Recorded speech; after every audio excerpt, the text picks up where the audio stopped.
अल्हम्दुलिल्लाहि रब्बिल आलमीन अस्सलातु वस्सलामु अला रसूलिहिल करीम व अला आलिहि व अस्हाबिहि अजमईन। औज़ु बिल्लाहि मिनश शैतानिर रजीम बिस्मिल्लाहिर रहमानिर रहीम। क़ालल्लाहु तआला फ़िल क़ुरआनिल मजीद वमा अरसलनाका इल्ला रहमतल लिल आलमीन। सदक़ल्लाहुल अज़ीम। काबिल एहतराम बच्चों, बड़ों, भाइयों, बहनों, आज मैं आपके सामने अल्लाह के रसूल सल्लल्लाहु अलैहि वसल्लम के सिलसिले में कुछ बातें कहना चाहता हूँ। दुआ है कि अल्लाह ताला कहने और सुनने वालों को अमल की तौफ़ीक़ नसीब फ़रमाए। दरअसल आज हालात ऐसे हैं कि हमारा जो इस्लाम से ताल्लुक़ है वो महज़ जज्बाती और ख़ानदानी है। हम इसलिए मुसलमान हैं क्योंकि हम एक मुसलमान बाप की औलाद हैं, मुसलमान दादा के पोते हैं, पोतियाँ हैं। और जज्बाती ताल्लुक़ इसलिए है कि हमारे बड़े लोग हैं जो इस्लाम की बातें हमें बताते हैं तो कुछ हम थोड़ा मुतासिर हो जाते हैं, ख़ास तौर से नौजवान बच्चे और आजकल के जो यंगस्टर्स हैं।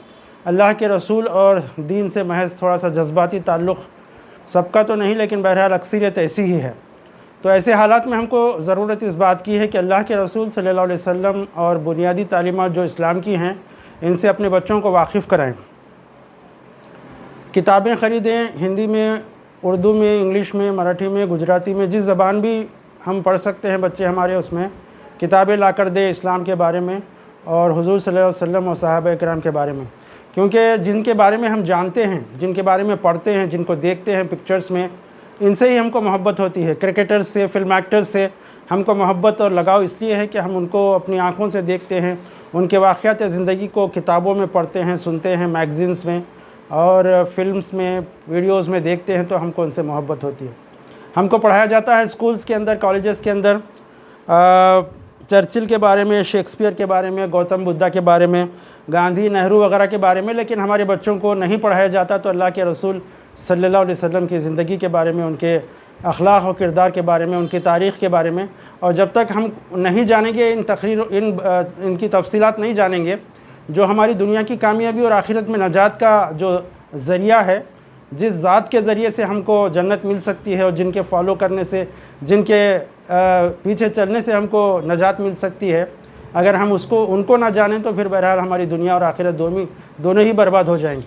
तो हम सब की ज़िम्मेदारी है कि हम ख़ुद भी मालूम करें, पढ़ें और अपने बच्चों को भी बताते रहें।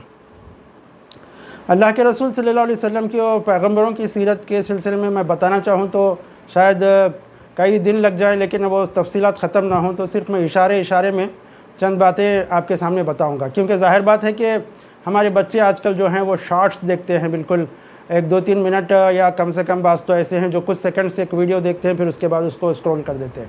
तो इसलिए मैं मुख्तसर से वक्त में कुछ बातें बताने की कोशिश करूँगा। अपने बच्चों को भी बताइए और ख़ुद भी देखिए और समझ कर उनको समझाइए। अल्लाह ताला ने इंसान को जब पैदा किया, दुनिया में भेजा, इंसानियत जब दुनिया में फैल गई, तो सबसे पहले पैगंबर जो थे वो हज़रत आदम अलैहिस्सलाम थे। और हज़रत आदम अलैहिस्सलाम के बाद हज़ारों पैगंबर आए जिनका हमको अंदाज़ा नहीं है, कुरान में तमाम पैगंबरों का ज़िक्र नहीं है। उसके बाद जो दूसरे बड़े पैगंबर आए वो हज़रत नूह अलैहिस्सलाम आए। ये पैगंबर इसलिए आते हैं ताकि इंसान को अल्लाह की मर्ज़ी बताए, अल्लाह के क़ानून बताए, अल्लाह किससे खुश होता है, किससे जन्नत मिलती है, किससे जहन्नुम में फेंके जाएंगे, इन तफसीलात को बताने के लिए पैगंबर दुनिया में आते हैं। या बल्कि अल्लाह ताला सेलेक्ट करते हैं और उनको दुनिया में अपने नुमाइंदे के तौर पर, अपने पैगंबर, अपने प्रॉफिट के तौर पर, अपने मैसेंजर के तौर पर दुनिया में मबूस करते हैं, उनको सेलेक्ट करते हैं, तो वो लोग दुनिया में इस्लाम फैलाते हैं। हज़रत नूह अलैहिस्सलाम, जिनको क्रिश्चियन लोग नोआ कहते हैं, उसके बाद हज़ारों साल तक कई दूसरे पैगंबर आए, हज़ारों पैगंबर आए, जिनका कोई तफसीलात मालूम नहीं है हमको कि हज़रत नूह अलैहिस्सलाम के बाद कौन से पैगंबर कितने आए। और जब जो तीसरे बड़े पैगंबर हैं जिनके बारे में कुरान में तफसीलात मौजूद हैं, वो हज़रत इब्राहीम अलैहिस्सलाम है, जिनको क्रिश्चियन और यहूदी अब्राहम कहते हैं। तो हज़रत इब्राहीम अलैहिस्सलाम वो बड़े पैगंबर थे जिनके जो बेटे थे उनमें से एक इसहाक़ अलैहिस्सलाम थे, और उनकी नस्ल में कई सैकड़ों पैगंबर आए, जिनमें से कुछ नाम हमको मिलते हैं तारीख़ में और कुरान में, कि जिस तरह से हज़रत याक़ूब अलैहिस्सलाम, जिनको क्रिश्चियंस जैकब कहते हैं, उसी तरह हज़रत दाऊद अलैहिस्सलाम, हज़रत सुलेमान अलैहिस्सलाम, हज़रत ऐसे कितने ही पैगंबर आए, जो यहाँ तक कि हज़रत मूसा अलैहिस्सलाम और हज़रत ईसा अलैहिस्सलाम तक, ये तमाम एक ही नस्ल में आए। हज़रत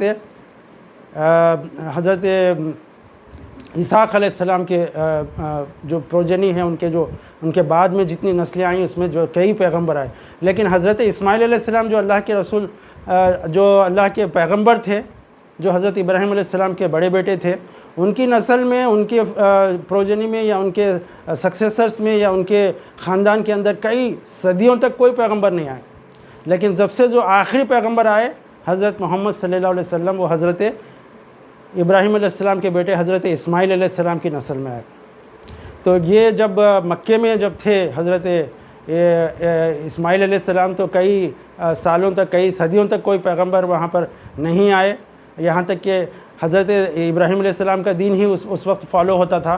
جب آخری پیغمبر آئے، جب تک دین کی تعلیمات کو، اسلام کی تعلیمات کو لوگ بھول چکے تھے، یہاں تک کہ کعبۃ اللہ جو حضرت ابراہیم علیہ السلام نے بنایا تھا، اس میں بھی 360 بت رکھے ہوئے تھے اور بتوں کی پرستش پوجا کرتے تھے، اس وقت بھی طواف کرتے تھے، اس وقت بھی حج کے جو مناسک ہیں وہ کچھ الگ انداز میں ادا کرتے تھے، بعض لوگ ننگے ہو کر بھی، برہنہ ہو کر بھی طواف کرتے تھے اور اس کو بہت بڑا نیکی کا کام سمجھتے تھے۔ تو بہرحال گناہ عام تھا، بچیوں کو زندہ دفن کر دیتے تھے، کیونکہ بچی کا پیدا ہونا ایک بری بات سمجھا جاتا تھا، خاندان کے لیے شرم کی بات سمجھا جاتا تھا۔ تو بعض قبیلوں میں ایسا تھا کہ بچیوں کو زندہ دفن کر دیتے تھے، برائیاں بالکل عام تھی، چھوٹی چھوٹی بات پر قتل و غارت گری ہوتی تھی۔ ایسے حالات میں اللہ تعالیٰ نے حضرت محمد صلی اللہ علیہ وسلم کو اپنا پیغمبر مبعوث فرمایا، آپ کو پیغمبر بنایا۔ حضرت محمد صلی اللہ علیہ وسلم بچپن سے لے کے جوانی تک بہت نیک تھے، آپ نے کوئی گناہ کا کام، کوئی برا کام نہیں کیا۔ آپ جا کر ایک غار میں، پہاڑ کی ایک گپھا میں جا کر دعائیں مانگتے تھے کہ اے کائنات کے پیدا کرنے والے، مجھے نہیں معلوم کہ تو کون ہے، اس طرح کا۔ جیسے ہم نماز میں قاعدے میں بیٹھتے ہیں، ویسا وہ بیٹھ کر بس ایک عبادت کی کیفیت میں ہفتوں اس غار میں رہتے تھے۔ آپ کی بیوی حضرت خدیجہ رضی اللہ تعالیٰ عنہ آپ کے لیے کچھ سامان، کھانے پینے کے سامان، کچھ پانی، کچھ ستو، کچھ فلاں چیزیں لا کر دے دیتے تھے، اور آپ اسی طرح سے دعائیں۔ ایک دن آپ نے دیکھا کہ اچانک ایک فرشتہ آیا اس گپھا میں، اس غار میں، جس کو غار ہرا کہتے ہیں، آج بھی وہ مکے کے اندر وہ غار ہرا موجود ہے۔ اچانک ایک فرشتہ آیا، ایک روشنی جیسی ہو گئی، آپ ڈر گئے، اللہ کے رسول صلی اللہ علیہ وسلم ڈر گئے کہ کون ہے، کیسا، یعنی کہ کوئی انسان وہاں پر آ نہیں سکتا تھا، اور آپ اکیلے تھے۔ اچانک ایک فرشتہ آیا، کہا کہ اقرا اقرا اقرا، پڑھو پڑھو پڑھو۔ اللہ کے رسول ڈر گئے، کہا کہ مجھے پڑھنا نہیں آتا، میں پڑھنا نہیں آتا، میں نہیں جانتا کہ کیسا پڑھنا چاہیے۔ تو حضرت جبرائیل علیہ السلام نے اپنے سینے سے لگا کر دبایا۔ اس کے بعد جب انہوں نے کہا کہ پڑھو، تو اس وقت انہوں نے پڑھنا شروع کیا۔ اقرا باسم ربک کے جو شروع کی جو آیتیں ہیں وہ اس وقت پہلے نازل ہوئیں،